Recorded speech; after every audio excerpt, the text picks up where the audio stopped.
హృదయ శుద్ధి గలవారు ధన్యులు, వారు దేవునిని చూచెదరు. హృదయం శుద్ధిగా ఉండాలి. హృదయం ఎప్పుడు శుద్ధిగా ఉంటుంది? పవిత్రమైనటువంటి పరిశుద్ధాత్ముడు మనలో ఉన్నప్పుడే మన హృదయం శుద్ధిగా ఉంటుంది. అంతేకాని కల్మషంతో కూడినటువంటి అపవాది శక్తులతో, అపవాది తలంపులతో, దుష్టుని తలంపులు కలిగి మనం ఉంటే మనము ధన్యులం కాలేము, దేవుని రాజ్యానికి వారసులం కాలేము. హృదయ శుద్ధి కలవారు ధన్యులు, దేవుని కుమారులు. వారు ఎలా అంటే దేవుని కుమారులు అనబడదురు. దేవుని కుమారులు అనబడాలి అంటే శుద్ధ హృదయం కలిగి జీవించాలి.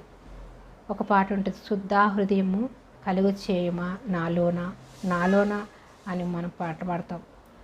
శుద్ధ హృదయం ఎప్పుడు కలుగు చేస్తాడు? దేవుని దగ్గరికి వచ్చి ఆయన యందు విశ్వాసం ఉంచి మారు మనసు పొంది రక్షణ పొందుకుంటే మనకి శుద్ధ హృదయం